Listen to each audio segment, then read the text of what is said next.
Bienvenue sur En Casse la Croûte. Aujourd'hui, on vous propose une recette de pesto qui sort un peu de l'ordinaire. En effet, puisqu'au lieu d'utiliser du basilic exclusivement, on va utiliser essentiellement du persil et des noisettes. Alors le pas à pas, c'est maintenant et c'est parti.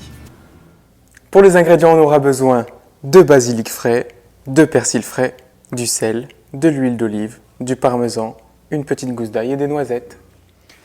Donc pour le persil, évidemment, on va garder essentiellement toute la partie feuillue et enlever les tiges.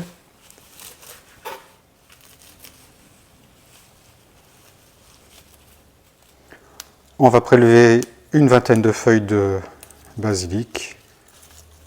C'est optionnel, on peut faire un pesto de persil sans les feuilles de basilic, mais on aime bien ce petit goût que ça ajoute. Ça sent super bon, vraiment. On adore le basilic. Voilà, une bonne vingtaine de feuilles.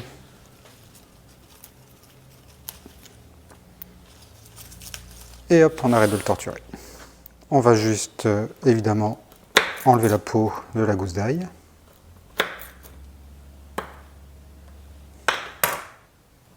Hop, c'est pas la peine de la couper davantage. Si y a du germe, vous enlevez le germe pour que le goût soit un peu moins fort. Sinon, une petite gousse comme ça, il n'y a pas de problème.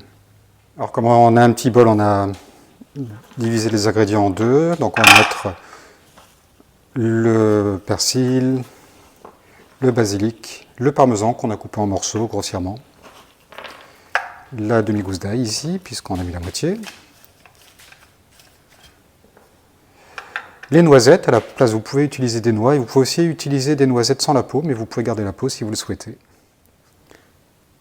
Petit filet d'huile d'olive, on verra après si on en rajoute un peu. On va déjà saler.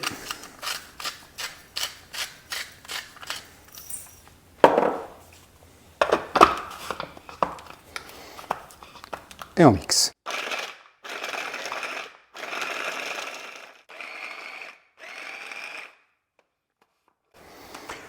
Voilà, une fois que ça s'est haché, on va vérifier un peu la texture.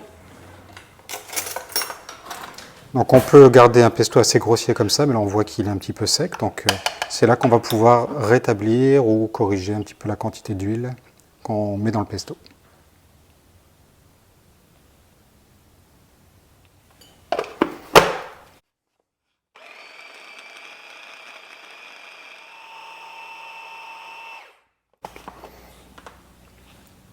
Voilà, quand on a une texture qui nous semble bien, là c'est vraiment aussi au goût de chacun, mais là c'est une texture nous qu'on aime bien ici. On va pouvoir s'arrêter et le garder comme ça.